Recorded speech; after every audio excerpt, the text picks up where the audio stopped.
আসসালামু আলাইকুম রহমতুল্লাহি ওবরাকাতুহ। আলহামদুলিল্লাহি রাব্বিল আলামিন ওয়াসসালাতু ওয়াসসালামু আলা নাবিয়িনা মুহাম্মাদি ওয়া আলা আলিহি ওয়া আসহাবিহি আজমাইন। আম্মা বাদ, প্রিয় দর্শক, আপনাদের সবাইকে স্বাগত জানাচ্ছি আপনাদেরই প্রিয় অনুষ্ঠান জীবন জিজ্ঞাসা থেকে। আশা করছি সকলেই ভালো আছেন। আমরা আজও আপনাদের সরাসরি প্রশ্নগুলোর উত্তর দেওয়ার চেষ্টা করছি এবং শুরু করছি আপনাদের পেছনের কিছু প্রশ্ন দিয়ে। এবং প্রশ্নোত্তর দেওয়ার সময় আপনারা যে প্রশ্নগুলো করবেন তা থেকে বেশ কিছু প্রশ্নের উত্তর দেওয়ার চেষ্টা করব আমরা আজকের এই লাইভ অনুষ্ঠানে।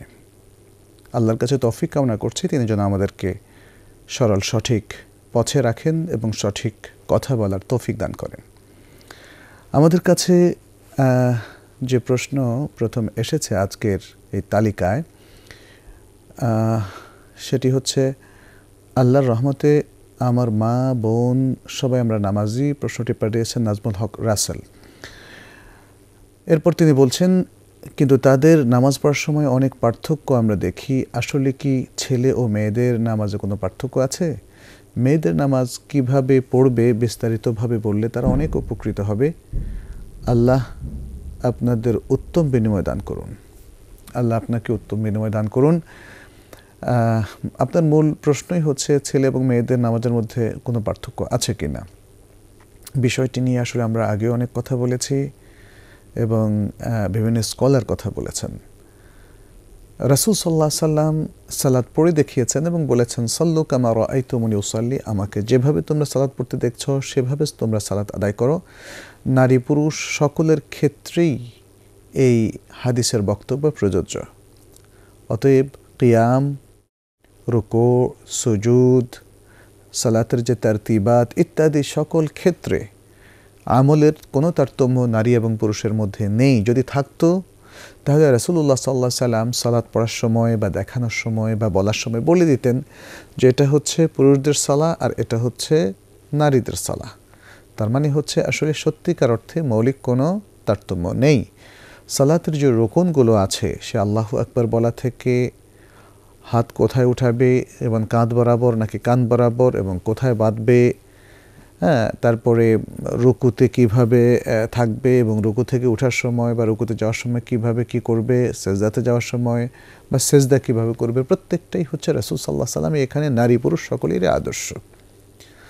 তবে নারীদের কিছু স্পেশাল বিধান যেহেতু রাসূলুল্লাহ সাল্লাল্লাহু আলাইহি সাল্লাম কোনো কোনো হাদিসে দিয়েছেন, তা থেকে অল্প কিছু পার্থক্য পুরুষদের থেকে নারীদের আছে, কিন্তু সেটা সালাতের মৌলিক ক্ষেত্রে নয়। যেমন প্রথম হচ্ছে, পুরুষরা সালাত পড়বে মসজিদে জামাতের সাথে, এটাই তাদের উপরে ওয়াজিব। আর নারীরা পড়বে ঘরে, যেহেতু রাসূলুল্লাহ সাল্লাল্লাহু আলাইহি সাল্লাম বলেছেন ওয়াবুয়ুতুহুন্না খায়রুন লাহুন্না, তাদের ঘর তাদের জন্য সালাত পড়ার জন্য সর্বাধিক উত্তম। এছাড়া শরীর কতটা ঢাকবে, এক্ষেত্রে দেখা যাচ্ছে পুরুষরা তাদের মিনিমাম ৭০টা ঢাকবে, কিন্তু মুরুয়াত হচ্ছে পুরুষরা শালীন সুন্দর সালাত পড়বে এবং টাকনুর নিচে তাদের কোনো পাজামা অথবা পাঞ্জাবির কাপড় যাবে না, টাকনুর উপরে সেটা থাকবে এবং ঢিলেঢালা পোশাক পরবে ইত্যাদি, কাঁধ ঢাকবে। বরং একটা পরিপূর্ণ সুন্দর শালীন পোশাক পরা যেখানে তারা হাফ হাতা নয় বরং ফুল হাতা পরবে। এটা আমরা পরিপূর্ণ মুরুয়াত সহকারে সালাত আদায় করার কথা বলছি। কিন্তু পুরুষদের মধ্যে কেউ যদি হয়তো তাদের কাপড় কম থাকে বা যে কোনো কারণে হোক সে নাভি থেকে নিয়ে হাঁটুর নিচ পর্যন্ত সে ঢেকে সালাত আদায় করে, তাহলে সালাত কিন্তু আদায় হয়ে যাবে, কিছু অবজেকশন সহ সালাত আদায় হয়ে যাবে। নারীদের ক্ষেত্রে এটা নয়। নারীদের ক্ষেত্রে তাদের পুরো দেহটাই যেহেতু আওরা, তাদের পুরো দেহ ঢাকতে হবে, শুধুমাত্র তারা 2 হাত কবজি পর্যন্ত এবং মুখমণ্ডলটা খোলা রাখবে যখন তারা নারীদের মধ্যে অথবা ঘরে একাকী পড়বে।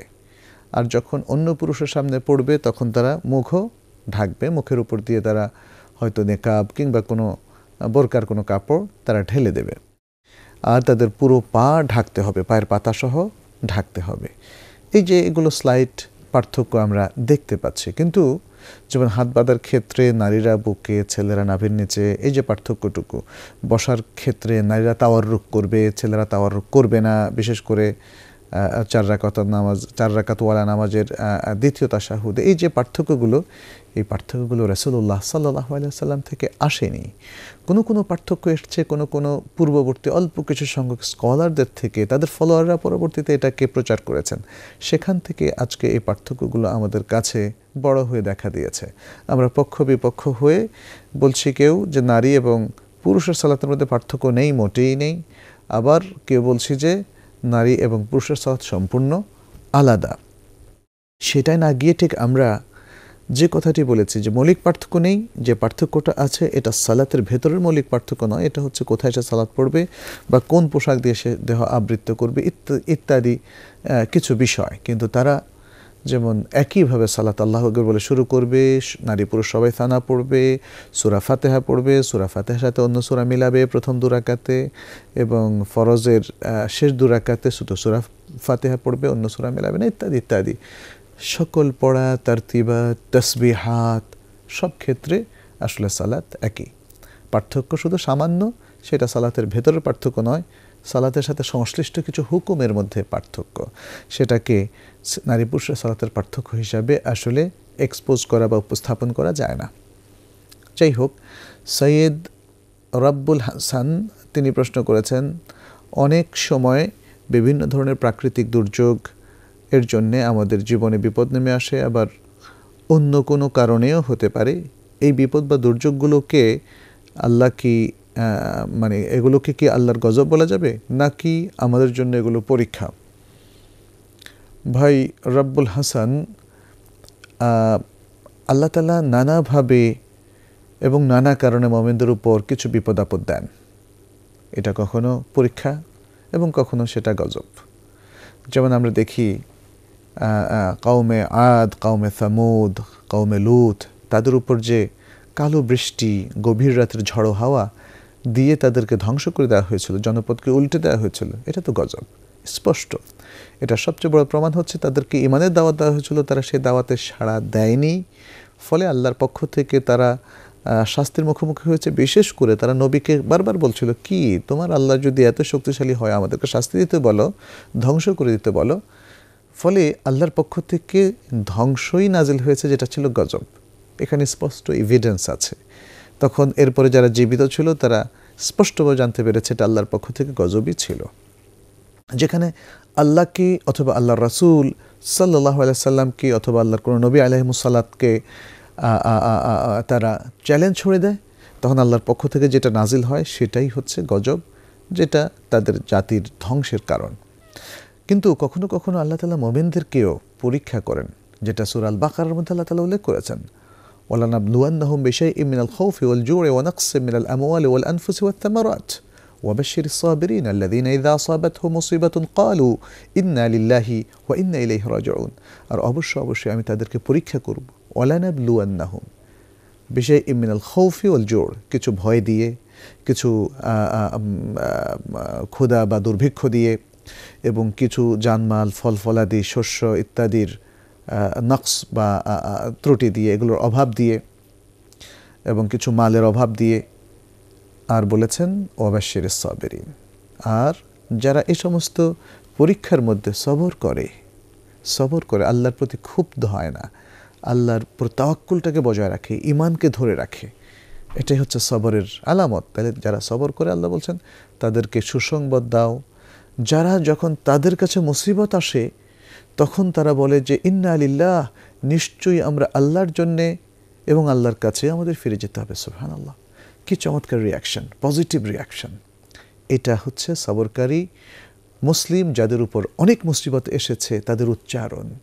তারা এই উচ্চারণ করে একদিকে আল্লাহর স্বীকৃতি দেয় যে আমাদের আল্লাহর প্রতি ঈমান বিন্দু মাত্র নষ্ট হয়নি, আল্লাহর প্রতি আমরা মোটেই ক্ষুব্ধ নই, আমরা সবরকারী, আমরা সবর করছি, বিপদে আমরা ধৈর্য ধরি।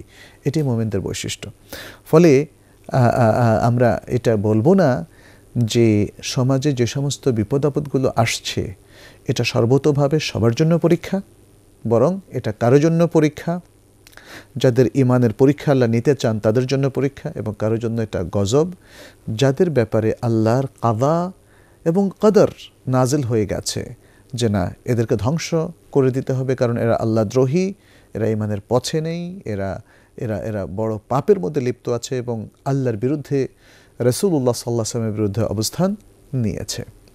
এই আচ্ছা, এরপরে প্রশ্ন পাঠিয়েছেন সোহানা পারভিন। তিনি বলেছেন, আমাদের পোষা বিড়াল বাসার সর্বত্র বিচরণ করে, পেশাব পায়খানা নির্দিষ্ট জায়গায় করে, প্রয়োজনীয় ভ্যাকসিনও দেওয়া আছে, আমাদের সালাতের কোনো সমস্যা হবে কি না? না, আপনাদের সালাতের সমস্যা হবে না। যদি নির্দিষ্ট জায়গায় তারা মলমূত্র ত্যাগ করে, সেভাবে আপনি পোষা বিড়ালকে অভ্যস্ত করাতে পারেন, তাহলে যেখানে সে মলমূত্র ত্যাগ করেছে, মলমূত্রের কারণে সেটাই হবে নাজাসাত, বা সেই জায়গায় নাজাসাত, সেখানে সালাত পড়া যাবে না।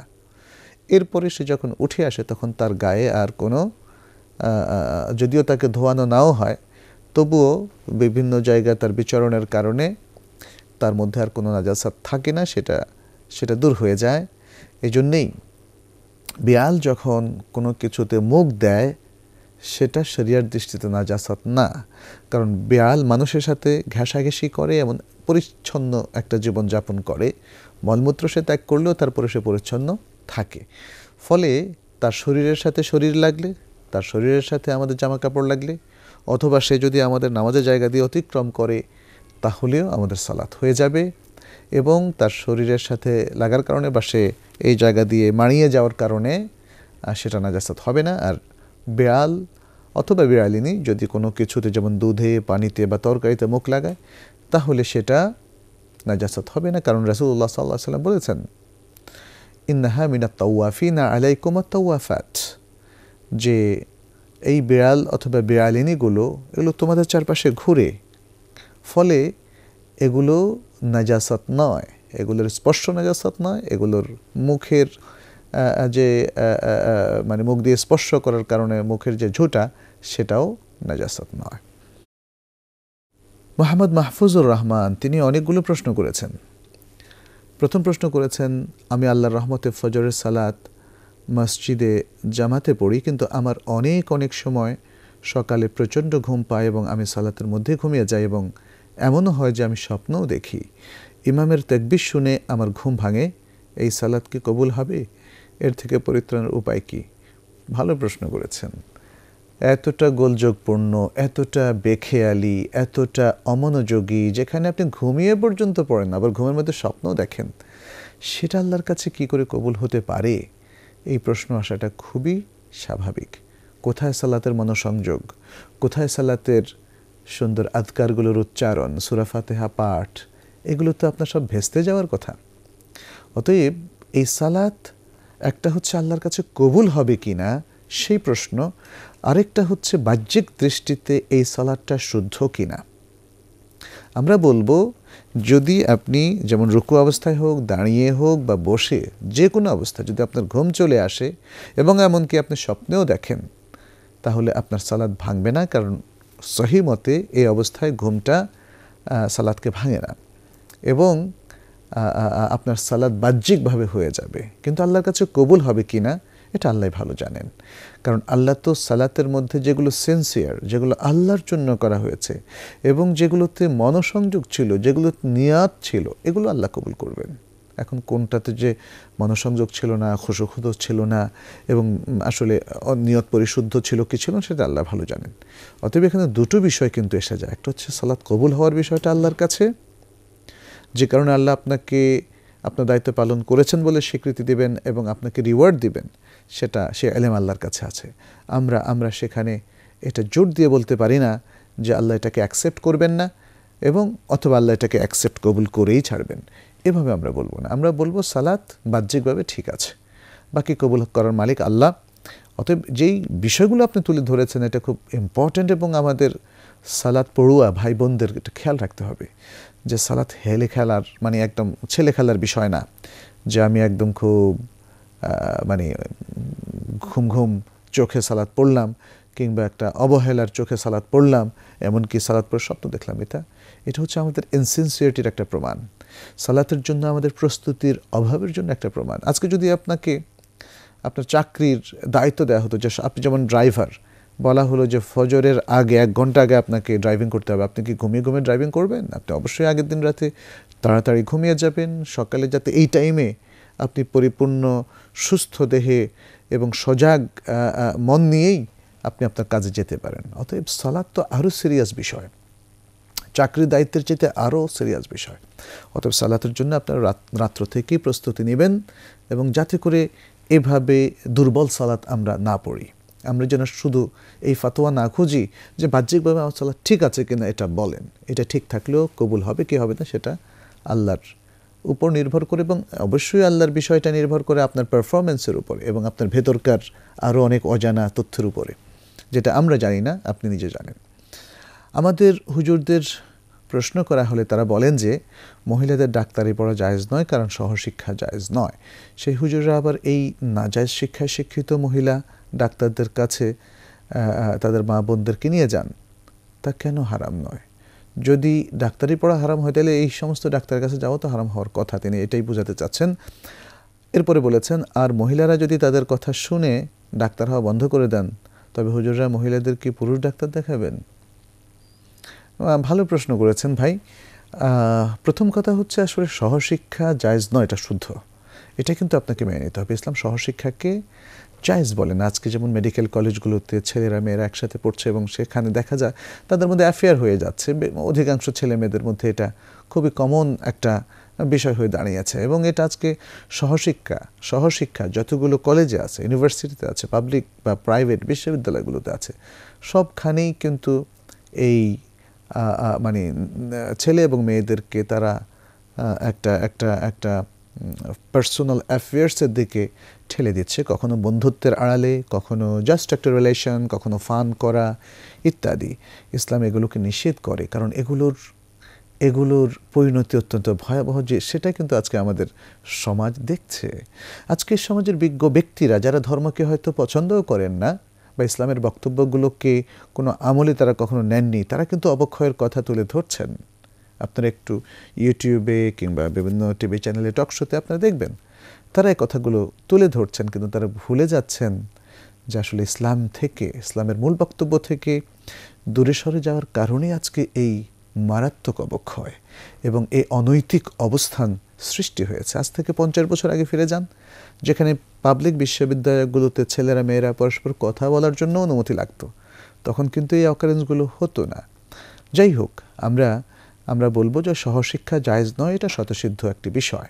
তবে তাই বলে কি মেয়েরা পর্দা পুশিদা রক্ষা করে, আজকে যেহেতু তাদের জন্য আলাদা কোনো মেডিকেল ইউনিভার্সিটি, মেডিকেল কলেজ নেই, হ্যাঁ, যেখানে মেয়েরাই পড়াবে, মেয়ে ডাক্তাররাই পড়াবে, অথবা পুরুষ ডাক্তার পড়ালেও একটা রেস্ট্রিকশনের মধ্যে দিয়ে পড়াবে, সেই সুযোগগুলো অত্যন্ত সীমিত অথবা নেই বললে চলে।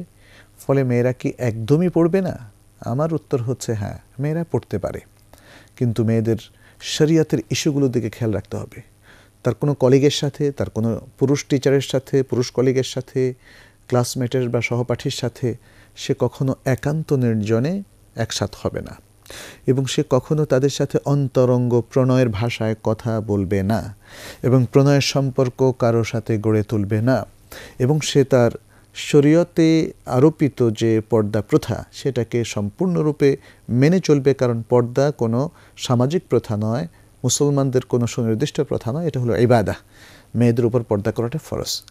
এই বিষয়গুলো যদি সে মেনটেন করতে পারে, প্লাস তার এই বিশ্ববিদ্যালয় বা শিক্ষা প্রতিষ্ঠানে পড়া তার ইজ্জত আবরুর জন্য মোটামুটি নিরাপদ হয়, তাহলে সে পড়তে পারবে। কারণ সমাজের যে মেয়েদের জন্য যে প্রয়োজনগুলো আছে সেই গ্যাপগুলো পূরণ করা জরুরি, এবং জরুরি অবস্থায় আয-যারুরাতু বিহাল মাহযুরাত, সেটা হচ্ছে যেমন সহশিক্ষা নাজায়েজ হলেও একটা সহনীয় পর্যায়ে সেটা জায়েজ হবে যদি এই শর্তগুলো সে মেনটেন করে।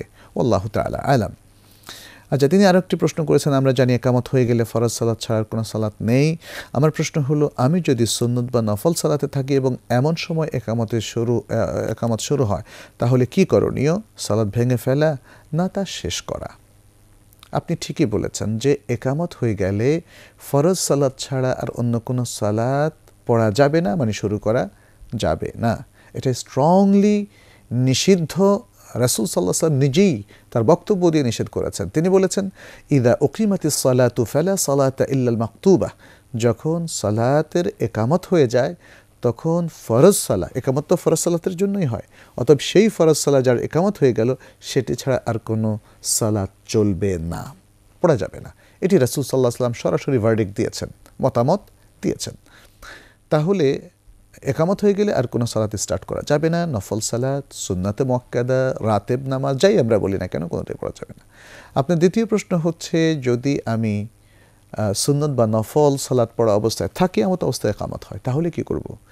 তাহলে আমরা দেখব যে আপনি সালাতের কোন পর্যায়ে আছেন। আপনি সালাতের একদম শেষ পর্যায়ে, যেমন তাশাহুদুল আখির অথবা শেষ রাকাতের সাজদারত অবস্থায় আছেন, তাহলে এই অবস্থায় দ্রুত সাজদা শেষ করে তাশাহুদ শেষ করে সালাম ফেরাবে দ্রুততম সময়, জরুরি জিনিসগুলো পড়ে, আর দীর্ঘায়িত করবেন না। তারপরে আপনি সালাতে প্রথম রাকাতেই এবং সম্ভব হলে একামতের শুরুতে মানে আপনি দ্রুতলয় শেষ করে তাকবীরে উলা ধরার চেষ্টা করবেন, যেটাকে তাকবীরে তাহরিমা বলা হচ্ছে। আচ্ছা, আর যদি এমন হয় যে আপনি মাত্র শুরু করলেন, সূরা ফাতিহা শেষ করলেন, এর মধ্যে একামত হয়ে গেল, অথবা আপনি প্রথম রাকাতের রুকুর মধ্যে আছেন, প্রথম রাকাতের সাজদার মধ্যে আছেন, অথবা প্রথম রাকাত শেষ করে দ্বিতীয় রাকাতের মাত্র উঠলেন, তখন একামত শুরু হলো, তাহলে আপনি এই সালাতটাকে ভাঙতে হবে। কারণ রাসূল সাল্লাল্লাহু আলাইহি ওয়াসাল্লাম বলছেন কোনো সালাতে চলবে না ফরজ সালাত ছাড়া। তাহলে যেহেতু আপনার একটা লং টাইম বাকি আছে, আপনাকে এই রাকাতের আরও কিছু সূরা আছে, রুকু আছে, রুকু থেকে উঠা আছে, সাজদা আছে দুটো, অনেক টাইম। ইতিমধ্যে দেখা যাবে যে ইমাম সাহেব হয়তো এক রাকাত শেষ করে ফেলেছেন।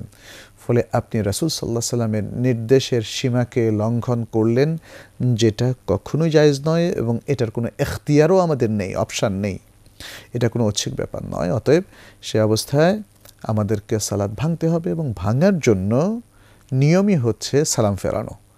অর্থাৎ সালাত শেষ করেও আপনি সালাত থেকে বের হবেন সালাম ফিরিয়ে, অথবা সালাত মাঝখানে ভাঙতে হলেও সালাম ফিরিয়ে। কারণ সালাত থেকে বের হওয়ার একটাই নিয়ম, সেটি হচ্ছে আত-তাসলিম, আসসালামু আলাইকুম বলা।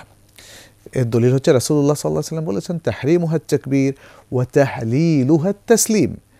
সালাতের তাহরিমা শুরু হয় আল্লাহু আকবার বলে, আর সালাতের তাহলিল শুরু হয়, সালাত থেকে বের হয়ে যাওয়া, হালাল হওয়া, এটা হবে তাসলিমের মাধ্যমে, আসসালামু আলাইকুম অথবা আসসালামু আলাইকুম ওয়া রাহমাতুল্লাহ। তাহলে আপনি ভাঙার সময় একদিকেও সালাম ফেরাতে পারেন, অথবা দুই দিকে সালাম ফেরাতে পারেন। আপনি দাঁড়ানো অবস্থায় ভাঙেন অথবা বসা অবস্থায় ভাঙেন, যে অবস্থায় ভাঙেন না কেন, আপনাকে মিনিমাম স্ট্যান্ডার্ড হচ্ছে ডান দিকে সালাম ফেরাবেন, আর ম্যাক্সিমাম হচ্ছে ডান বাম দুদিকেই ওই অবস্থায় সালাম ফিরিয়ে আপনি এই সালাত শেষ মানে বাদ দিয়ে আপনি ফরজ সালাতে ইমামের পেছনে ইক্তেদা করবেন। মোহাম্মদ রাউফুর রহমান তিনি বলছেন যে তাবলিগ জামাতে 40 দিন বা 3 মাসের চিল্লা যাওয়া কি সুন্নাহ সম্মত? ফাজাইলে আমলের হাদিস কতটুকু সাহিহ? 3 মাস বা 40 দিন, 3 মাস মানে হচ্ছে 120 দিন, 120 দিনের চিল্লা যাওয়াটা সুন্নাহ সম্মত কিনা। আমরা প্রথমে বলবো, এই যে সিস্টেমটা চালু করা হলো, এটা কেন চালু করা হলো? এটা কি দ্বীনের একটা গুরুত্বপূর্ণ রসম রেওয়াজ হিসেবে চালু করা হলো, নাকি এটা একটা প্রতিষ্ঠান, তাবলিগ জামাত একটা ধর্মীয় প্রতিষ্ঠান, সেখানে অবশ্যই যে কোনো অন্য ধর্মীয় প্রতিষ্ঠানের মতো মানে সঠিক অনেক কিছু আছে, আবার ভুল অনেক কিছু আছে, আখলাকের খুব ভালো দিক আছে, সুন্নতের অনেক পাবন্দি আছে, আবার সুন্নতের অনেক মুখালাফাত আছে। এটা একাডেমিক বিশ্লেষণে বেরিয়ে আসে। আমরা খুব মানে বিচক্ষণ মুসলিম হলে আমাদের উচিত হবে যেটা সঠিক সেটাকে ধরে রাখা, আর যেটা বেঠিক সেটাকে সংশোধন করা। তো এখন এই যে রেওয়াজটা 1 চিল্লা কিংবা 3 চিল্লা, এটাকে আমরা কী হিসাবে দেখছি? যদি দেখি যে ধর্মে বা ইসলামে এটার একটা বড় পজিশন আছে এবং এটা অত্যন্ত সওয়াবের কাজ, এবং এই ধরনের রসম রেওয়াজ অনুযায়ী আমাদেরকে আসলে দ্বীনের তারাক্কি পেতে হবে, এবং এর বাইরে আসলে দ্বীনদারি থাকে না, যদি কমিউনিটি সেটা ফিল করে, তাহলে এটা স্পষ্ট বেদাতে পরিণত হবে।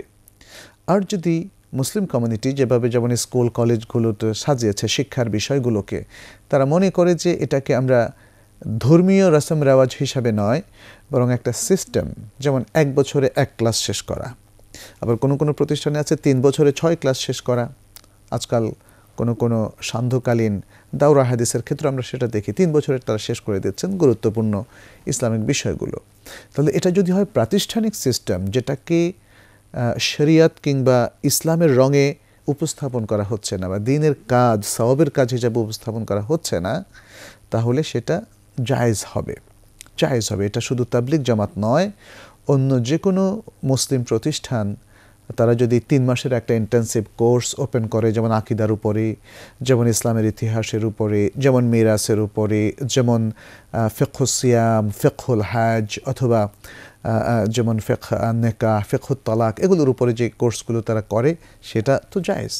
তাহলে প্রাতিষ্ঠানিক অবকাঠামোর মধ্যে ফেলে যদি এই সিস্টেমটাকে তারা জ্ঞান অর্জনের জাস্ট একটা উপায়, অন্য উপায়গুলোর মতো একটা উপায় হিসাবে মনে করে, তাহলে এটা বেদাত হবে না। কিন্তু এটাকে যদি একটা ধর্মীয় রং দেওয়া হয়, ধর্মীয় ফ্লেভার দেওয়া হয়, এবং একটা ধর্মীয় আমল হিসাবে একে উপস্থাপন করা হয় এবং মানুষকে এভাবে মোটিভেশন দেওয়া হয়, তাহলে এটা বেদাত হবে। তাহলে একই জিনিস কখনো বেদাত হয় তার পারসেপশন ভিন্ন হওয়ার কারণে, কখনো সেটা বেদাত থেকে মুক্ত হয় তার পারসেপশন আরও অন্যরকম হয়ে যাওয়ার কারণে। এটা আমাদেরকে মনে রাখতে হবে। আর আরেকটা কথা আমরা বলি, আমাদের অনেক ভাইরাই হয়তো তাবলিগ জামাতের সমালোচনা করছেন, তাদের অনেক ভুল বিভ্রান্তি আছে আকিদার ক্ষেত্রে, কিংবা তাদের ফাজাইলে আমালের যে হাদিসগুলো আছে সেখানে বেশ কিছু হাদিস আছে দঈফ, বেশ কিছু হাদিস আছে মাউদুর হাদিস। আমি উর্দুতে একটা মানে ফাজাইলে আমালের হাদিসের মধ্যে দেখেছি, লেখা আছে যে ইয়ে হাদিস আগরচে মওদু হয় লেকিন উসকা মানা সাহি হয়। এই হাদিসটা যদিও জাল কিন্তু তার অর্থটা শুদ্ধ, এভাবে লেখা আমি দেখেছি। তার মানে হচ্ছে কিছু কিছু হাদিস সেখানে সে তেমনটি আছে। তা মানে এই জিনিসগুলো কিন্তু আমাদের নজরে আনতে হবে, এগুলোকে সংশোধনের দৃষ্টিতে নিতে হবে। আমরা সবাই মানুষ, আমরা যে কেউ ভুল করতে পারি, কিন্তু ভুলটা চিহ্নিত হলে তার উপর আর থাকা যাবে না, সে জায়গায় সহিটা দিয়ে সেটাকে রিপ্লেস করতে হবে। অতএব আমাদের অনেকে যারা হয়তো তাবলিগ জামাতকে এভাবে তারা মূল্যায়ন করেন যে এদের অনেক ভুল আছে, ফলে এই সিস্টেম পুরোটাই ভুল, এভাবে চিহ্নিত করলে হবে না। সিস্টেম একটা জিনিস, আর আমাদের টেক্সট বইতে বা যে কোনো একটা জামাতের গ্রুপের একটা বইতে ভুল থাকা আরেক জিনিস। অনেক সময় বইতে ভুল আছে কিন্তু সিস্টেম ঠিক আছে। এবং আমরা একটু আগেই কিন্তু এই যে চিল্লার সিস্টেমটাকে বলেছি, এটা কখনো বেদাতও হতে পারে, কখনো এটা পারমিটেড হতে পারে। এই ব্যাপারে আমাদের পারসেপশনটা, চিন্তা চেতনা এবং আকিদাটা কি, তার উপর ভিত্তি করেই শরিয়াতের এই হুকুমটা এখানে আসবে। যাই হোক, এরপরে আমরা এই ভাইয়ের আরেকটি প্রশ্ন নিচ্ছি, ভাই রাউফুর রহমান। তার দ্বিতীয় প্রশ্নে বলেছেন, মলমূত্র ত্যাগের পরে সুন্নাহসম্মত ইস্তেঞ্জা করার সঠিক নিয়ম কি? সঠিক নিয়ম হচ্ছে খুব ধীরে সুস্থে, কমপ্লিটলি এবং ইজিলি মলমূত্র ত্যাগ করা। যদি টয়লেটটা কমপ্লিটলি সিকিউরড হয়, অর্থাৎ নিরাপদ হয়, যে বাইরের থেকে কোনো কিছুই দেখা যাবে না, তাহলে সে কাপড় ছেড়ে বা কাপড় আলাদা করেও বসতে পারে, এতে মানুষ ইজি ফিল করে। এবং সে কমোডে অথবা যেভাবে সিস্টেম আছে সেখানে বসে সে ইজিলি মলমূত্র ত্যাগের কাজটা ছাড়বে। এখন তাড়াহুড়ো করবে না এবং অর্ধেক করে সেটাকে ধরে রাখবে না। এটা শরিয়াতে এমনিতেই নিষেধ। বরং যেমন নামাজ উপস্থিত হয়েছে, কারো মলমূত্র ধরেছে, অবস্থায় সে আটকে রেখে সে যেন সালাত না পড়ে, এই ধরনের বক্তব্য এসেছে। আটকে রাখার মধ্যে অনেক ফিজিক্যাল ক্ষতি আছে।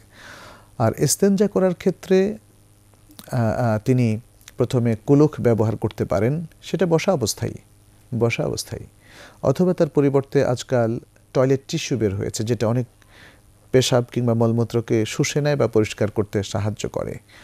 এছাড়া অন্য জিনিসগুলো যেমন পাথর কিংবা কয়লা, গোবর বা এগুলো দিয়ে আসলে এটা না করাই ভালো হবে, যেগুলো শুষে না। যদিও হাজার পাথর বা মানে মাটির কণা, যেটাকে আমরা কুলুক বলি, সেটা ব্যবহার করার কথা এসেছে, সেটা ব্যবহার করা যেতে পারে, কিন্তু সেটা তো মলের ক্ষেত্রে হতে পারে, মূত্রের ক্ষেত্রে পাথর তো পানি চষে না। এনিওয়ে, এগুলো ব্যবহার করে যদি কমপ্লিটলি পরিষ্কার হওয়া যায়, তাহলে পানি ব্যবহার না করলেও কিন্তু তার পবিত্রতা অর্জন হলো। তবে পানি ব্যবহার করাটা হচ্ছে সবচেয়ে উত্তম, কুলুক ব্যবহার করার পরে পানি ব্যবহার করা যেতে পারে। যেটা আমাদের সমাজে প্রচলিত সেটি হচ্ছে যেন শুধুমাত্র আমরা কুলুক ব্যবহার করে আমরা দাঁড়িয়ে মানে কতক্ষণ না হাঁটি, 40 কদম হাঁটার একটা অভ্যাস আমরা দেখেছি। অতএব 40 কদম না হেঁটে বরং বসেই টয়লেটের মধ্যেই আমাদের কুলুক এবং পানির ব্যবহার করা যেতে পারে। আমরা আজকে আপনাদের আরও অনেকগুলো প্রশ্ন পেয়েছি প্রিয় দর্শক, কিন্তু সবগুলো প্রশ্নের উত্তর আজকে আমরা দিতে পারছি না, কারণ আমাদের কিছু ইলেকট্রনিক প্রবলেম হচ্ছে। এই জন্য অল্প সময়ের মধ্যে আমরা শেষ করব। আমরা আপনাদের আর এক দুটো প্রশ্ন নিয়ে শেষ করতে চাই। নাভির নিচের লোম 40 দিন পর হলে কি গুনাহ হবে? কীরকম গুনাহ হবে? এতে কি সালাতের ক্ষতি হবে? প্রথম কথা হচ্ছে যে না, এটা রাসূল সাল্লাল্লাহু আলাইহি সাল্লাম স্পষ্ট করে বলেছেন যে আমরা যেন নাভির নিচের লোম কাটা কিংবা নখ কাটা কিংবা বগলের নিচে চুল কাটা এগুলো 40 দিনের বেশি ফেলে না রাখি। তো এটা রাসূল সাল্লাল্লাহু আলাইহি ওয়াসাল্লাম নির্দেশ করেছেন। তার মানে হচ্ছে ফেলে রাখাটা এটা তার নির্দেশের লঙ্ঘন হবে, এবং সেই কারণে তিনি কোনো ওয়াইদের কথা বলেনি, পাপের কথা বলেনি, শাস্তির কথা বলেননি। ফলে এটাকে উলামায়ে কেরাম, অধিকাংশ উলামায়ে কেরাম বলেছেন মাকরুহ। মাকরুহ হচ্ছে যেগুলো তরক করাটা সওয়াব, কিন্তু তরক কোনো কারণে না করলে তাহলে পাপ হবে না। তাহলে সেক্ষেত্রে আমরা বলবো যে এটা পাপের মধ্যে বর্তাবে না। তবে স্ট্রংলি রেকমেন্ড হচ্ছে কোনো রিজন না থাকলে আপনি কিন্তু এগুলো পরিষ্কার করবেন। এবং যেহেতু এটা কোনো কবিরা গুনাহের পাপ নয়, যতক্ষণ না মানে এই জিনিসগুলো যদি পরিষ্কার করা না হয় তাহলে ফরজ গোসলের সমস্যা সৃষ্টি করে। অর্থাৎ যদি ফরজ গোসলের সমস্যা সৃষ্টি করে তখন কিন্তু কেটে ফেলতে হবে, নাহলে গুনাহগার হবে। আদারওয়াইজ স্বাভাবিক অবস্থায় অজু গোসল এর ক্ষেত্রে কোনো প্রতিবন্ধকতা সৃষ্টি না হলে এগুলো যদি কেউ 40 দিন বেশি দেরি করে তাহলে সেটা মাকরুহ হবে এবং তার সালাতের ক্ষতি হবে না, কিন্তু সে একটা অনুত্তম কাজ করলো। আজকে আমরা শেষ প্রশ্ন নিয়ে শেষ করব। মোহাম্মদ কবির খান আমাদের কাছে একটি প্রশ্ন করেছেন, কাউকে চাকরি দিয়ে টাকা নেওয়া যাবে কি না? উত্তর হচ্ছে কাউকে চাকরি দিয়ে টাকা নেওয়া যাবে না। এটা অন্যায়, এটা ঘুষের পর্যায়ে পড়বে। বিশেষ করে চাকরি নেওয়ার ক্ষেত্রে মানে কোনো ধরনের অন্যায় সুপারিশ যদি করে থাকে তাহলে টাকা নেওয়া আরও ডাবল অন্যায়। চাকরি নেওয়ার ক্ষেত্রে যদি অফিসার, যে অফিস থেকে লোকেরা মিলে চাকরি দিবে, তারা যদি টাকা নেয় এটা স্পষ্ট ঘুষ হবে। অথবা বাইরের কোনো লোক যারা আসলে কোনো রিজন ছাড়াই ঝড়ে বকমরে বলে যে তোমাকে একটা চাকরি দেবো, চাকরি অটোমেটিক হয়ে গেল, কিন্তু সে মাঝখান দিয়ে সুবিধা আদায় করলো, এগুলো সবই অন্যায়ের মধ্যে পড়ে। কোনো ভাইয়ের যদি সুপারিশ করলে তার পক্ষে সুবিধা আমরা করব, কিন্তু আল্লাহর ওয়াস্তে।